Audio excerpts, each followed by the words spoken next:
बिस्मिल्लाहिर्रहमानिर्रहीम, अस्सलाम वालेकुम and welcome back to my YouTube channel Urs and the kitchen में। आज जो रेसिपी आपके साथ शेयर कर रही हूँ वो है भिंडी और कीमे की रेसिपी। ज़बरदस्त ये रेसिपी है जो मैं आपके साथ शेयर कर रही हूँ। जिन्होंने अभी तक चैनल को सब्सक्राइब नहीं किया है ना, शाबाश, जल्दी से मेरे चैनल को सब्सक्राइब कर दें। और जो दोस्त नए आए हैं वो भी चैनल को सब्सक्राइब करें और वो बेल आइकन को भी प्रेस करें ताकि न्यू वीडियोज़ का नोटिफिकेशन आप तक जल्द से जल्द पहुँच सके। और वीडियो को एक दफ़ा पूरा देखा करें ताकि आपका सपोर्ट मेरे साथ ऐसे ही बना रहे और आप मेरे चैनल पे आते रहें, अच्छी अच्छी सी रेसिपीज़ देखते रहें। मेरे चैनल का विजिट करें, बहुत अच्छी अच्छी सी रेसिपियाँ हैं उसके अंदर। और अब वीडियो अच्छी लगे तो इसे लाइक भी किया करें और मुझे कमेंट में बताया करें कि कैसी लगी आपको मेरी रेसिपीज़। तो रेसिपी हम स्टार्ट करते हैं। तो हमने कढ़ाई ली, कढ़ाई के अंदर आधा कप तेल डाल दिया हो और जब तेल इसके अंदर गर्म हो जाए तो इसके अंदर हमने कीमा ले लिया। ये आधा किलो हमारा कीमा है। कीमा इसके अंदर डाल दिया है और इसको हल्का सा हमने इसके अंदर फ्राई करना है। बहुत ज़बरदस्त ये रेसिपी है, आप ज़रूर ट्राई कीजिएगा। स्पेशली रमज़ानों में भी बहुत अच्छी लगती है। आप इसे बनाएं सहरी के टाइम खाने के लिए, बहुत ज़बरदस्त है ये। अब इसके अंदर डालेंगे अदरक लहसुन का पेस्ट, फ्रेश कूटा हुआ है। ये हाथ के हाथ ही मैंने अभी कूटा है और ये फ्रेश की तो बात ही कुछ और होती है। 1 खाने का चम्मच इसमें डाल दिया है और अब इसको हमने अच्छे से भूनना है ताकि अदरक लहसुन का कच्चापन भी दूर हो जाए और कीमे की स्मेल भी दूर हो जाए। तो ये देख सकते हैं आप, कीमे का कलर बिल्कुल चेंज हो गया है। तो अब इसके अंदर 1 चाय का चम्मच हल्दी डालेंगे और इसके अंदर डालेंगे 1 खाने का चम्मच भर के धनिया पाउडर और ये ज़ीरा पाउडर दरदरा सा कुटा हुआ है ज़ीरा, ये आधे खाने का चम्मच डाल दिया है। और इसके अंदर डाल देंगे 1 खाने का चम्मच भर के पिसी हुई लाल मिर्च।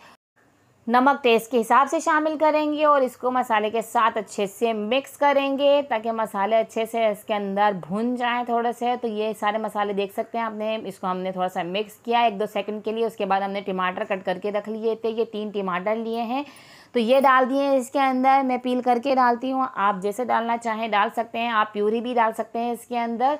तो ये सारे टमाटर इसके अंदर डालने के बाद अब अच्छे से मैंने इसको मिक्स किया है और अब इसके अंदर डालूंगी थोड़ा सा पानी, तकरीबन आधा कप के करीब मैंने इसके अंदर पानी डालना है ये। और अब इसको हमने कवर करके पकने के लिए रखना है ताकि टमाटर जो है हमारे अच्छे से सॉफ्ट हो जाएं और कीमा भी हमारा गल जाए। कीमा तो पता है जल्दी ही गल जाता है, तो इसलिए आधा कप पानी बहुत है इसके अंदर। और इसको हम कवर करके मीडियम टू लो फ्लेम पे पकाएंगे तकरीबन 15 मिनट के लिए।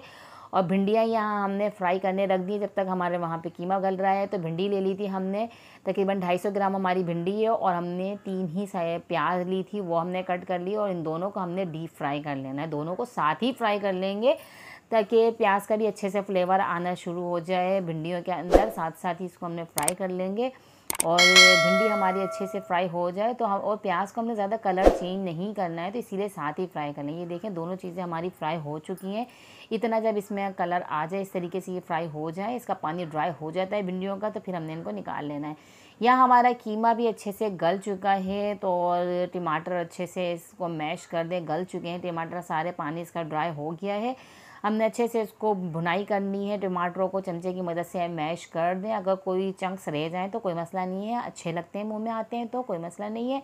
और इस तरीके से अच्छे से भुनाई कर लिए। अब इसके अंदर डाल देंगे प्याज और जो हमारी भिंडियाँ थी वो डाल दी हमने, इसको मिक्स करेंगे। अब ज़्यादा कुक करने की ज़रूरत भी नहीं है क्योंकि हमारी जो भिंडियाँ हैं ना अच्छे से ये गल चुकी हैं, लेकिन अभी मसाले के साथ पकेंगी इसलिए हमने इनको मज़ीद थोड़ा सा पकाना है। ये आप देख सकते हैं सारे को अच्छी तरीके से मिक्स कर दिया है। थोड़ा सा इसके अंदर पानी डालेंगे, तकरीबन 2 खाने के चम्मच के करीब इसके अंदर हमने पानी डाला है। और अब हमने इसको अच्छे से मिक्स किया और मिक्स करने के बाद इसके ऊपर गरम मसाला स्प्रिंकल कर दें टेस्ट के हिसाब से और उसको कवर करके पकाने के लिए रख दें 5 मिनट के लिए। तो 5 मिनट के बाद बिल्कुल लो फ्लेम पे हमने इसको रखा था और अब इसके अंदर डालेंगे हरा धनिया ऊपर से और इसे मिक्स करेंगे और बिल्कुल हमारा भिंडी कीमा रेडी हो चुका है। ज़बरदस्त ये खुशबू आ रही है इसके अंदर, कोई ज़्यादा स्पाइसेस भी नहीं गए और बहुत मज़े की ये भिंडी और कीमा बनता है। आप इसे घर में ज़रूर ट्राई कीजिएगा, अपने फ्रेंड्स एंड फैमिलीज़ के साथ शेयर करें। वीडियो कैसी लगी आपको और मुझे कमेंट में बताएं। ऐसे ही मेरे चैनल पे आते रहें, बहुत ज़बरदस्त सी रेसिपियाँ हैं। मुझे सपोर्ट करें क्योंकि आपका सपोर्ट ये है जो हमें आगे तक लेकर जाता है। और ऐसी वीडियो देखते रहा करें और कमेंट ज़रूर किया कीजिए और लाइक भी किया करें वीडियोस को। और मुझे नेक्स्ट वीडियो तक दीजिए इजाज़त क्योंकि अच्छी अच्छी सी रेसिपी ऐसी लेकर आती रहूँगी। अल्लाह हाफिज़।